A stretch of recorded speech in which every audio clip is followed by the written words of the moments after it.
Welcome everyone to I S PCS guidance. तो आज मैं आपके लिए लाया हूँ यूपी पीसीएस 2025 प्रीलिम्स की स्ट्रेटेजी। अभी हमारे पास 3 महीने बचे हैं, लगभग 90 डेज़ हैं। ठीक है, 90 डेज़ या आप मान लो 100 डेज़ एक बड़ा बड़ा। तो और मैं आपके साथ शेयर करूँगा कि वो स्ट्रेटेजी जो मैंने 3 मंथ में फॉलो किया था 2024 में, जिससे मुझे हेल्प मिला यूपी पीसीएस का एग्ज़ाम क्लियर करने में। तो ये आप भी यही स्ट्रेटजी फॉलो कर सकते हो अगर आप बिगनर हो या फिर पहले भी तैयारी कर चुके हो यूपीएससी यूपी पीसीएस की। तो ये वीडियो आपके लिए है।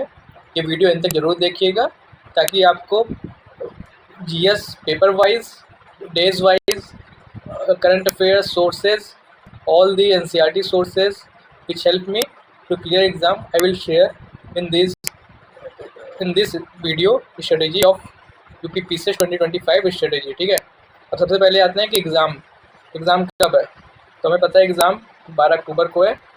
तो 12 अक्टूबर को एग्ज़ाम है, तो हमारे पास लगभग अभी 90 डेज़ के आसपास बचे हैं। फिलहाल मैंने इसको 100 लिखा हुआ है ताकि आप लोग को एक बड़ा आइडिया मिल जाए, बट इसको मैंने ब्रेक डाउन किया 90 डेज़ में। ठीक है, 90 डेज़ में ब्रेक डाउन किया बिगनर्स एंड यूपी पीसीएस और यूपीएससी के जो पहले भी अटैम्प्ट हो चुके हैं, जिनके जो ऑलरेडी तैयारी कर रहे हैं उनके लिए। तो ये यूपी पीसीएस मेंस में भी आपको काम आएगा। तो अब यूपीएससी का भी देखा जाए तो यूपीएससी का ट्रेंड जो है वो यूपी पीसीएस की तरफ जा रहा है, और यूपी पीसीएस का ट्रेंड यूपीएससी की तरफ जा रहा है। वो हम क्वेश्चन पेपर से देखेंगे तो वो हमें समझ में आ जाएगा। फॉर एग्जांपल, यूपीएससी अब स्पोर्ट्स के क्वेश्चन पूछने लगा है, dates, awards. Now PCS is asking about similar thing like UPSC asking fact data. For example, arrange in chronological order Peshwas. ठीक है, पेशवास जो थे उनको अरेंज करने के लिए दिया था। ये 2024 का पेपर है। तो इसके पहले ऐसे नहीं आता था, फैक्चुअल आते थे कि कौन पेशवा था कौन नहीं था उस टाइम पे। ठीक है, now let's see other question कि अर्ली ट्रेड के रेफरेंस में पूछा है। अर्ली ट्रेड में पूछा है कि they are references numerous river ports in ancient India and entry port of goods and traffic के लिए। तो क्या ऐसा था कि नहीं? तो ऐसा था, क्योंकि मैंने ऑप्शन लगाया था, क्योंकि भाई रिवर पोर्ट्स तो ऑलरेडी हम लोग एशियंट इंडिया से पढ़ते आ रहे हैं कि हमारे सिविलाइजेशन में लोथाल वगैरह था ये पोर्ट। ठीक है, उसके बाद गुप्ता पीरियड में हमने पढ़ा है कि कांडला पोर्ट और ये टूटिकोरिन पोर्ट, तो ये जो हमारे ईस्टर्न और वेस्टर्न साइड में है, तो वो सारे पोर्ट हैं। ठीक है, इसी तरह फिर नेक्स्ट क्रोनोलॉजिकल ऑर्डर पूछा है कि जो बंगाल के रूलर थे, सेन रूलर, मुझे तो नहीं पता था बट मैंने इसको लॉजिकल गेसिंग से किया था। ठीक है, फॉर एग्जांपल लॉजिकल गेसिंग भी इसमें आप ऐसे नहीं लगा सकते हो, बस आपको गेस करना पड़ेगा कि पहले कौन था बाद में कौन आया। तो ये चीज़ें बाद में डिस्कस करूँगा। बस ये दिखाने का पर्पज़ ये था कि यूपी पीसीएस भी अब यूपीएससी की तरफ क्वेश्चन पूछने लगा। फॉर एग्जांपल ये देखो, पहले यूपीएससी पूछता था कि अकबर के बारे में, बीरबल के बारे में, या फिर ये आपके जो थे अमीर खुसरो के बारे में। ठीक है, तानसेन के बारे में। उसी तरह यूपी पीसीएस में क्वेश्चन बना बैरम खान के ऊपर कि Bairam Khan gave the title of खाने खाना। एक क्वेश्चन आया था यूपी पीसीएस में, आई थिंक इन 2020 कि like Tansen was title given to Tansen given by whom, इस तरह से कुछ था वहाँ पे। तो अकबर था कि मियान तानसेन का टाइटल किसने दिया था, अकबर ने दिया था या किसी और ने? वो अकबर का दिया था कि अकबर ने दिया हुआ था, ये स्टेटमेंट दिया था, बट वो स्टेटमेंट गलत था। वो आए थे सदर्न स्टेट से, तो वहाँ पे उनको टाइटल दिया गया था मियान तानसेन का। ठीक है, उसी तरह यहाँ पे भी देखो टाइटल किसने दिया, अकबर ने दिया है। तो ये ऑप्शन एक दूसरा था कि title was not given at the time of appointment of Bairam Khan as वजीर ऑफ एम्पायर। तो बैरम खान वजीर, देखो इसमें बहुत सारा इशू है कि और दिया भी नहीं गया, तो निगेटिव स्टेटमेंट था। तो ये मुझे लग रहा था कि ये गलत होने का चांस ज़्यादा है, क्योंकि बैरम खान को वजीर भी होना पड़ेगा और उसके बाद इसको दिया भी नहीं गया था इस टाइम पे। और बैरम खान जो है फिर अकबर ने टाइटल दिया था। हम लोग ने अगर जोधा अकबर आपने देखा होगा तो आपको पता होगा कि ये अकबर खाने खाना से बहुत प्रेम करते थे, तो वो ये टाइटल दे सकते हैं। ठीक है, तो अब आते हैं कि स्ट्रेटजी भी डिस्कस करते हैं। ये बस क्वेश्चन दिखाने का देखा। एक और देख लो कि मैच द फॉलोइंग टाइप के भी आने लगे रिपोर्ट से। ह्यूमन डेवलपमेंट रिपोर्ट कौन पब्लिश करता है? What economic report who is publishing world economic report? What investment report? Emission gap report. ठीक है, इन सिमिलर वे सेंसस 2011 के अकॉर्डिंग डिक्रीजिंग ऑर्डर में अरेंज करना है स्टेट्स को। ये सेंसस आप पढ़ते हो तो आपको पता है ये यूपी सबसे ज़्यादा पॉपुलस कंट्री है, तो थर्ड पहले होगा, फिर बिहार है, तो फिर बिहार होगा। 3-1 एक ही ऑप्शन देगा, तो ये हमारा करेक्ट होगा, ताकि ये सब एलिमिनेट हो जाए। तो एलिमिनेशन टेक्निक भी मैं बताऊंगा नेक्स्ट वीक तक मैं एक वीडियो बना दूंगा कि elimination technique which help me to clears UP PCS film 2024। अब 2025 की स्ट्रेटेजी देखते हैं कि हमें क्या करना है। ठीक है, सबसे पहले बिगनर के लिए अब 2 फेज़ में डिवाइड करता हूँ मैं, एक 60 डेज़ का, एक 30 डेज़ का। फिर जो ऑलरेडी प्रिपेयर कर रहे हैं उनके लिए 45 डेज़ का और 45 डेज़ का। अब हमारे पास देखना है कि कैसे हम लोग क्लियर कर सकते हैं, क्योंकि देखो ईजी है क्रैक करना पीसीएस का प्रीलिम्स, और मेंस के लिए तो बाद में डिस्कस करेंगे स्ट्रेटेजी। तो राइट स्ट्रेटेजी बस हमारे पास होनी चाहिए। देखो 3 से 4 लाख एक्सपीरियंट अप्लाई करते हैं, बट एग्ज़ाम में अराउंड 3 लाख लोग देते हैं। ठीक है, कट ऑफ देखा जाए अगर, तो कट ऑफ की बात करूँ तो 111 नंबर थे 2022 में, अराउंड 87 क्वेश्चन। 125 नंबर थे 2023 में, अराउंड 94 क्वेश्चन। ये हाई कट ऑफ इसलिए गई थी यहाँ पे क्योंकि यहाँ पे सीट बहुत कम थी, 250 से 300 सीट थी, लेकिन 75 क्वेश्चन गए हैं या 100 मार्क्स के अराउंड 2024 में। और मेरे जो मार्क्स आ रहे थे वो अराउंड 88 से 90 क्वेश्चन करेक्ट हुए थे, नेट करेक्ट, तो 118 से 120 मार्क्स आ रहे थे। ठीक है, तो मैं श्योर था कि होना चाहिए सिलेक्शन, और सीट भी ज़्यादा थी इसलिए कट ऑफ कम भी गई है। तो हमारा जो टारगेट होना चाहिए वो 95 से 100 क्वेश्चन के बीच में नेट करेक्ट होना चाहिए, ताकि हम सीओटी से मेंस की प्रिपरेशन कर सके, रिजल्ट का वेट न करें आफ्टर प्रीलिम्स। तो अब स्ट्रेटेजी हमें जो रखनी चाहिए वो है कि लिमिटेड हमारे पास रिसोर्सेज होने चाहिए, लिमिटेड रिलेवेंट और रिसोर्सेज होने चाहिए, तो वो अभी मैं डिस्कस करूँगा। इसके बाद मैंने डिस्कस किया हुआ है सब्जेक्ट की प्रायोरिटी, कि हमें कौन से सब्जेक्ट को ज़्यादा प्रायोरिटी देनी, कौन से किसको कम देनी है। Then days we need to given each subject, उसको भी डिवाइड कर दिया मैंने। लास्ट में रिवीजन करना है, पीवाईक्यू करना है, सब्जेक्ट को रिवाइज करना है। अब आते हैं कि जो हमारी स्ट्रेटेजी होगी 100 डेज़ की, उसके बात करते हैं। ठीक है, सबसे पहले जो बिगिनर है, जिन्होंने अभी कुछ भी नहीं पढ़े या पहले एनसीईआरटी वगैरह पढ़ी है, उनके लिए बात करते हैं। और साथ ही साथ जो अभी जिनकी प्रिपरेशन हो रखी है और रिवीजन करना है, कुछ चीज़ें बची होंगी, तो उनके लिए दोनों को एक साथ स्टडी डील करते हैं। ये 60 डेज़ है बिगिनर के लिए जिन्होंने कुछ भी नहीं पढ़ा है, 45 डेज़ है उनके लिए जो ऑलरेडी कुछ ना कुछ पढ़ चुके हैं। तो हमें इंटायर जीएस रिवाइज करना है, पहली बार ख़त्म करना, फर्स्ट रिवीजन या फर्स्ट रीडिंग कह सकते हो, 60 डे में, 45 डेज़ में। और प्रैक्टिस करने पीवाईक्यू, सी सैट को भी, साथ में करंट अफेयर्स को भी हमें डील करना है, 1-2 घंटे डेली देते रहना है। अब 30 डेज़ में और 45 डेज़ में हमें फिर रिवीजन करना होगा, अगले 30 डेज़ और 45 डेज़ में। ठीक है, इसमें 2 रिवीजन एटलीस्ट हमें करने हैं, एफएलटी सॉल्व करने हैं, पीवाईक्यूज करने हैं। अब आते हैं डेज वाइज, मैंने डिवाइड किया हुआ है, पॉलिटी को कितना देना है, हिस्ट्री को कितना देना है, साइंस को कितना देना है। तो ये मैंने डिवाइड किया हुआ है किस बेसिस पे, नंबर ऑफ क्वेश्चन प्रियोरिटी के बेसिस पे, जो ऑलरेडी यूपी पीसीएस पूछता है। यूपीएससी में भी ये चीज़ें हेल्प करेंगी आपको, यूपीएससी का भी एग्जाम की प्रिपरेशन करो या बीपीएससी के भी एग्जाम की प्रिपरेशन करो, सिमिलर थीम है, सिमिलर वेटेज है एग्जाम में। जैसे बीपीएससी में क्या होता है कि साइंस ज़्यादा पूछता है, हिस्ट्री ज़्यादा पूछता है। ठीक है, उसी तरह यूपी पीसीएस में पॉलिटी पूछता है ज़्यादा, साइंस ज़्यादा पूछता है, हिस्ट्री पूछता है। तो यूपी पीसीएस का अब सोर्स देखें, सबसे पहले देखो क्वेश्चन कितने पूछते हैं, 15 से 20 क्वेश्चन पूछे थे, सारे इजी नेचर के होते हैं। आर्टिकल पूछेगा, या गवर्नर को कौन अपॉइंट कर रहा है, प्रेसिडेंट को कौन अपॉइंट कर रहा है, प्रेसिडेंट कैसे अपॉइंट हो रहा है, या फिर पार्लियामेंट्री फॉर्म ऑफ गवर्नमेंट, इस तरह की चीज़ें, शेड्यूल पूछ लेगा, फंडामेंटल राइट्स के आर्टिकल्स पूछ लेगा। ठीक है, प्रेसिडेंट और प्राइम मिनिस्टर को अरेंज करने को पूछ लेगा, ऊपर से नीचे या कौन उस समय थे, इस तरह की चीज़ें पूछ लेता है। तो ये कहाँ से हो, इसका सोर्स है लक्ष्मीकांत में इंपॉर्टेंट चैप्टर है, वो आपको पीवाईक्यू के बेसिस पे फाइंड करना होगा। अगर मुझे मिलेगा लिस्ट, समय मिलेगा, मैं लिस्ट दे दूंगा, तो वो चैप्टर आप कर लेना। और पीवाईक्यू आपको जरूर से करना है, पीवाईक्यू पूर्वावलोकन करना है घटना चक्र का। ये बुक अभी मैं दिखा दूंगा थोड़ी देर में आपको, चलो मैं दिखाई देता हूँ कि वो बुक आपको कौन सी करनी है। तो ये बुक मैंने खरीदी थी लास्ट ईयर, ये देखो, ये यूथ कंपटीशन की बुक आती है, इसमें ईयर वाइज पीवाईक्यू है, 30 ईयर्स के, 1991 से 2023 तक है। तो अभी लेटेस्ट आ गई होगी, उसमें 24 वाला भी पेपर आ गया होगा। तो ये ईयर वाइज भी, टॉपिक वाइज, मतलब ईयर में भी टॉपिक वाइज ब्रेक किया, history, geography, polity.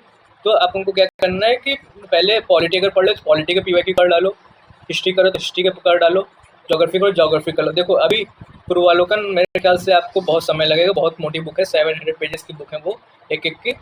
History, geography, politics आपको 700, लेकिन ये ईजिली किया जा सकता है। तो पहले मेरा, जैसे मैं क्या करता था कि मुझे भी पूर्वावलोकन उस समय बहुत हेक्टिक लगता था, 3 महीने का टाइम था, तो मुझे लगा कि मैं नहीं कर पाऊंगा, पूर्वावलोकन करूंगा तो 1-1 महीने मेरे उसी में चले जाएंगे, इसलिए मैंने ये वाली पीवाईक्यू उठाई। तो इसमें मैं टॉपिक वाइज करता गया, जो टॉपिक पढ़ता गया उसके टॉपिक के सॉल्व पेपर करते गए। ठीक है, जैसे पॉलिटी पढ़ लिया, पॉलिटी के सारे क्वेश्चन यूपी पीसीएस के सॉल्व कर लिए, तो एक कॉन्फिडेंस भी आ गया, एक पता भी चल गया कि इसके थीम्स क्या हैं। यहाँ से आपको थीम्स भी आइडेंटिफाई हो जाएंगे, कौन से चैप्टर इंपॉर्टेंट, कौन से नहीं। जनरली जो पॉलिटी में इंपॉर्टेंट है, फंडामेंटल राइट्स हैं, डीपीएसपी हैं, आपके फंडामेंटल ड्यूटीज़ हैं, ऑफिस शेड्यूल हैं, आर्टिकल्स हैं, कॉन्स्टिट्यूशन को कहाँ से बोरो किया गया है, अमेंडमेंट है, ये सब चीज़ें हैं, बेसिक स्ट्रक्चर है। तो वो सब आपको टॉपिक आप देखोगे पीवाई के तो खुद ही समझ में आ जाएगा। अब घटना चक्र की जो बुक आती है ये एक आई हिस्ट्री मैगजीन है, ये करंट अफेयर्स के लिए मैं पढ़ना है, इसको बाद में डिस्कस करेंगे। फिर एक ये पूर्वावलोकन करके बुक आती है, तो जनरली सभी लोग इसको पढ़ते हैं, लेकिन ये बहुत मोटी बुक है, बल्कि बुक है। तो पहले मैं कहूँगा कि पीवाई की वो यूथ वाला कर लेना, वो जब हो जाएगा तब इसको करना, और इसमें भी प्रायोरिटी देना। सब सारी नहीं करनी है आपको, सबसे पहले करनी है आपको ये जनरल साइंस वाली करनी है, उसके बाद आपको करनी है हिस्ट्री वाली, क्योंकि इस दोनों जगह से आपको लगभग 60 क्वेश्चन आपको मिल जाएंगे, हिस्ट्री और साइंस से, ठीक है। तो ये आपको ऑनलाइन भी मिल जाएगी, मार्केट में जाओगे वहाँ से भी मिल जाएगी। अब आते हैं, डिस्कस करते हैं कि सारे कि हमको कितना टाइम किस सब्जेक्ट को देना है। तो सबसे पहले कि जो बिगनर्स होंगे उनको 10 डेज़ देना है, जो लोग ऑलरेडी रिपीटर्स होंगे उनको 7 डेज़ देना है। तो लक्ष्मीकांत के जो इंपॉर्टेंट चैप्टर है उनको रिवाइज कर डालो, उनके पीवाईक्यू सोल्व कर लो यूथ वाले, और फिर टाइम मिले तो पीवाईक्यू पूर्वावलोकन का देख लो। और इसमें भी ना प्रायोरिटी रखना, ये प्रायोरिटी है, ठीक है। प्रायोरिटी मैंने सेट कर रखा है, पहले पॉलिटी पढ़नी है, फिर साइंस पढ़ना है, फिर हिस्ट्री पढ़ना है, फिर ज्योग्राफी पढ़ना है। अब प्रायोरिटी मैंने दे रखा है कि पॉलिटी पहले क्यों पढ़नी है। पॉलिटी इसलिए पढ़नी है क्योंकि ईजी होता है, लोअर हैंगिंग फ्रूट है, और आपको ईजिली समझ में आएगा, तो एक आपका कॉन्फिडेंस बूस्ट करेगा। जब आपका लक्ष्मीकांत मान लो 3 दिन में पढ़ लिया है, 5 दिन में पढ़ लिया, तो उसके बाद 2 दिन में या साथ साथ ही पीवाईक्यू भी करते जाओ, कि सुबह मतलब 7 बजे से आपने पढ़ना शुरू किया, 2-3 बजे तक कंटेंट पढ़ लिया, 3 बजे के बाद से पीवाईक्यू लगा लो 5-6 घंटे, ठीक है। इस तरह से आपका कॉन्फिडेंस भी उसी चैप्टर के लगा लो जो आपने किया है, ठीक है, ये हो जाएगा। फिर इसमें से 15 से 20 क्वेश्चन आपके ईजिली आप टैकल कर लोगे यूपीपीसीएस के एग्जाम में, कोई भी नेचर होगा वो बाद में देख लेना। आप पीवाईक्यू देखोगे तो खुद ही समझ में आ जाएगा कि आपको कॉन्फिडेंस आ रहा है कि नहीं। फिर साइंस के लिए, साइंस में 20 से 25 क्वेश्चन आते हैं, तो इसके सोर्सेज जो हैं वो एनसीईआरटी हैं। 6 to 10th क्लास के अगर आपने पढ़ा है तो बहुत अच्छी बात है, नहीं पढ़ रखा है तो परेशान नहीं होना है। अभी क्या करना है, लूसेंट की जी को उठाओ, पीली वाली जो आती है ना, ये जो लूसेंट, उसमें साइंस आपको पढ़ना है। एनसीईआरटी पढ़ने का अब टाइम नहीं है, तो इसको भी 10 दिन में ख़त्म करना है या 7 दिन में ख़त्म करना है, अपने हिसाब से देख लेना।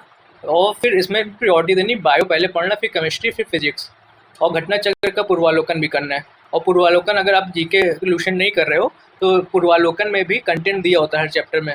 तो जैसे मैं क्या करता था, मैं पूर्वावलोकन का कंटेंट, क्योंकि सॉल्यूशन मुझे ना थोड़ा सा समझ नहीं आता था कि उसमें कौन सी इंपॉर्टेंट है कौन सा नहीं, और बहुत डीप में दिया होता था, तो मैं पूर्वावलोकन कर लेता था, उसमें टू द पॉइंट कंटेंट होता था, उसके बाद पीवाईक्यू सॉल्व कर लेता। तो ये भी टेक्निक आप यूज़ कर सकते हो कि घटना चक्र का पूर्वावलोकन सीधा सॉल्व कर लो, तो 10 दिन में तुम्हारे ख्याल से आराम से हो जाएगा। 700 पेजेस हैं, अगर 70 पेजेस भी एक दिन में पढ़ोगे तो 700 पेज 10 दिन में हो जाएगा, ठीक है।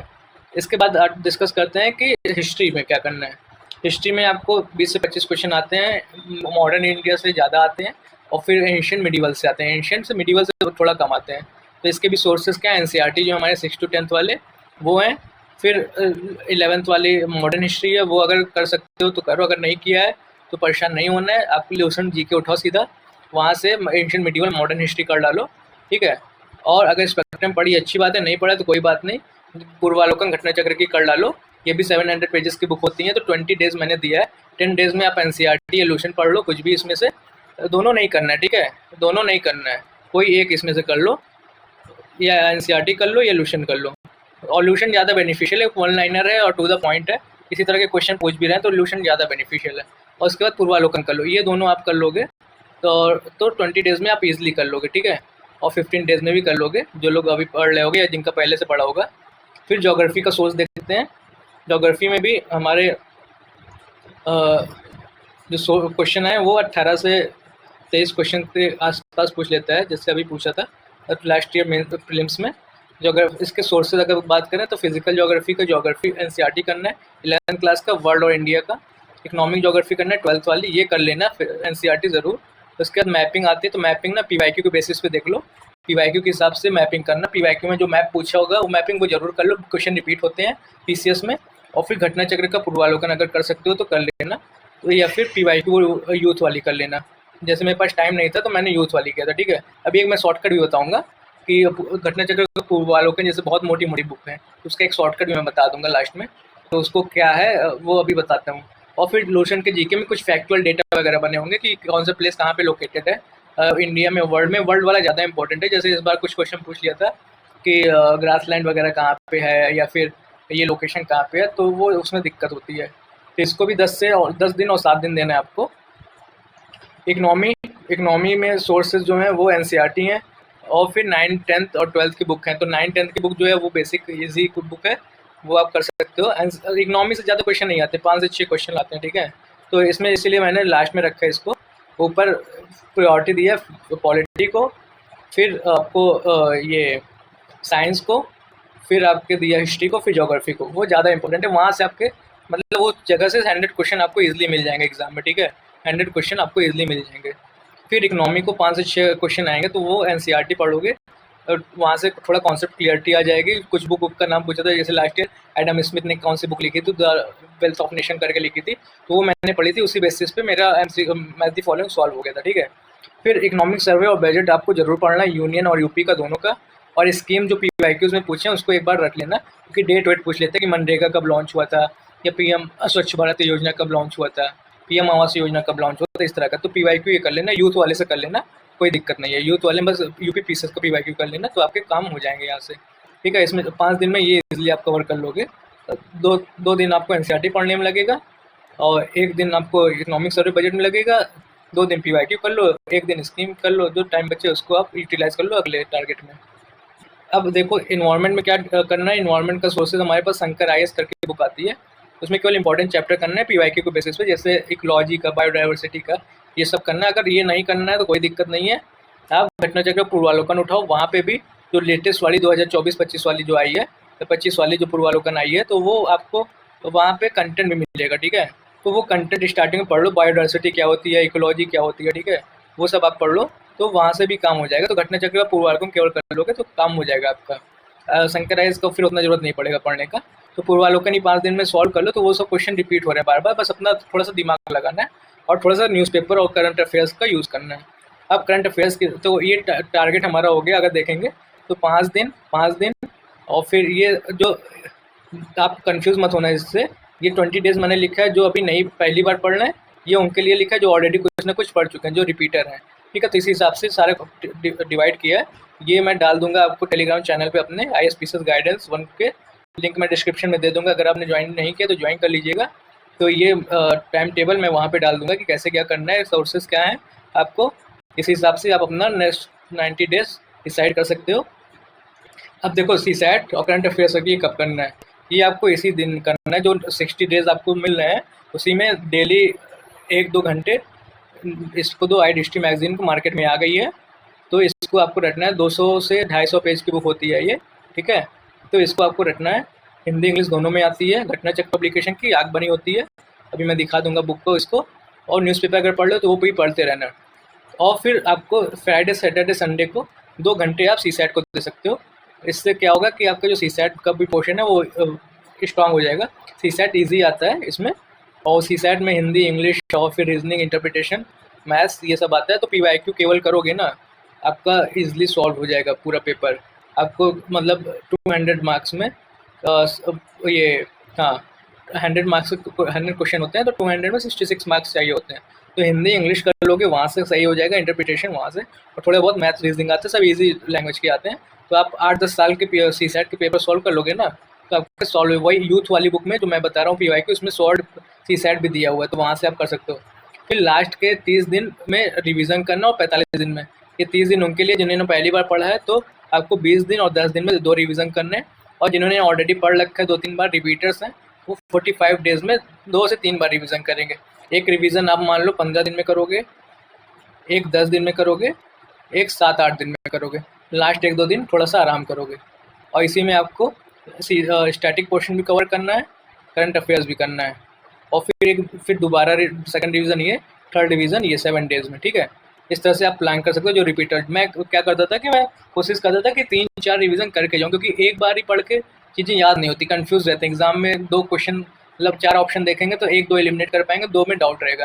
लेकिन 3-4 रिवीजन करने से क्या होता है ना, क्लियरिटी आ जाती है, थॉट हमारा हमें मतलब क्वेश्चन का ऑप्शन देख के ही समझ में आ जाता है कि हमारे कौन से ऑप्शन सही होंगे। फॉर एग्जांपल मैं दिखाता हूँ आपको कि जैसे कोई क्वेश्चन मुझे आया दिखे, हाँ चलो ये देखते हैं, रिपोर्ट वाला। तो ह्यूमन डेवलपमेंट रिपोर्ट हमने हर जगह पढ़ी हुई है, ठीक है। तो आप सीधा सीधा देखो, ह्यूमन डेवलपमेंट रिपोर्ट आपने पढ़ा हुआ है, कौन निकालता है, तो आपको पता है UNDP निकालता है, ठीक है। तो 1 का 3 कहाँ दिख रहा है, A का 3 2 में दिख रहा है, ए एंड बी, इसी तरह एलिमिनेशन भी टेक्निक मैंने यूज़ किया था एग्जाम में, तो ए एंड बी, तो सी डी ऑप्शन कट गया ना, सी डी कट गया। अब ए एंड डी में देखो, ए एंड बी में देखो फिर कौन सा ऑप्शन और सिमिलर देगा, तो 2 कॉमन है, 2 कॉमन, 2 कौन का, डी का 2, तो एमिशन गैप रिपोर्ट कौन निकाल रहा है, यूएनईपी। तो ये हमें तो सॉल्व हो गया ना, एक क्वेश्चन का तो मुझे पता चल ही गया। अब हमें फाइंड करने के इन्वेस्टमेंट कौन कौन निकाल रहा है, आउटलुक का कौन निकाल रहा है। अब आईएमएफ है हमारे पास, तो आईएमएफ देखो जनरली इन्वेस्टमेंट नहीं करता है, ठीक है, आईएमएफ पैसे देता है। और वहीं पे UN conference on trade and development, यहाँ ट्रेड की बात हुई, ट्रेड मतलब इन्वेस्टमेंट भी होता है। तो अगर आपको नहीं पता है तो आप यहाँ से गेस कर सकते हो कि ट्रेड मतलब क्या होता है, इन्वेस्टमेंट भी होता है। और आईएमएफ का काम इन्वेस्टमेंट कराएंगे, आईएमएफ का काम है लोन देना। जैसे आपने पढ़ा होगा कि एलपीजी क्राइसिस इंडिया में हुई थी, तो आईएमएफ वर्ल्ड बैंक ने इंडिया को हेल्प किया था पैसे वगैरह देके। तो वर्ल्ड इकोनॉमिक आउटलुक फिर किससे लिंक हो जाएगा, 1 से, और इन्वेस्टमेंट किससे लिंक हो जाएगा, 4 से। तो सी का 4 कौन सा है इसमें है, तो आपका ए सही हो जाएगा। तो इस तरह से मुझे क्या याद आया, केवल ए याद आया, तो उस बेसिस पे मेरे पूरे क्वेश्चन सॉल्व हो गए। यही चीज़ अभी आपका आरओ का पेपर होगा, तो उसमें भी सिमिलर पैटर्न पे ही क्वेश्चन मुझे आने का चांस लग रहा है। अगर इस पैटर्न पे आते हैं तो आपको एलिमिनेशन टेक्निक जरूर यूज़ करना है, वो अभी मैं बता दूंगा आपको थोड़ी देर में कि कैसे आपको, मतलब नेक्स्ट वीडियो जब बनाऊंगा उसमें आपको बता दूंगा। तो अब बुक की बात कर लेते हैं। ये आईडीएसटी वाली बुक है करंट अफेयर्स की, ठीक है। तो ये आपको बाई कर लेनी है, मार्केट में आ गई है। इसमें जून 2024 से जून 2025 का अभी दो मंथ की अपडेटेड आएगी। तो अगर आप चाहो तो 1-2 महीने बाद भी खरीद सकते हो, अगर अभी नहीं खरीदना है। और अभी भी अगर करंट अफेयर्स आपका वीक है तो अभी से ही खरीद लो, 2 महीने में जो अपडेटेड आएगी उसकी मार्केट से ले लेना। तो चलो, आई थिंक मैंने आपके सारे डाउट एड्रेस कर दिए। तो मिलते हैं नेक्स्ट वीडियो में लॉजिकल गेसिंग पे। अगर आप चैनल पे नए हो तो चैनल को सब्सक्राइब कर लेना, और टेलीग्राम चैनल पे कनेक्ट हो सकते हो। वहाँ पे आपको कोई भी डाउट हो या यूट्यूब के कमेंट सेक्शन में कोई भी डाउट हो तो कमेंट कर देना, मैं फ्री टाइम में आंसर कर दूंगा उसका। और अगर कोई भी आप चाहते हो कि मैं नेक्स्ट वीडियो लॉजिकल गेसिंग एलिमिनेशन टेक्निक पे बनाऊँ, आरओ का एग्ज़ाम आ रहा है या यूपी पीसीएस के एग्ज़ाम में, तो आप कमेंट कर देना, मैं कोशिश करूँगा जल्द से जल्द बनाऊँ उस पर वीडियो। तो मिलते हैं नेक्स्ट वीडियो में।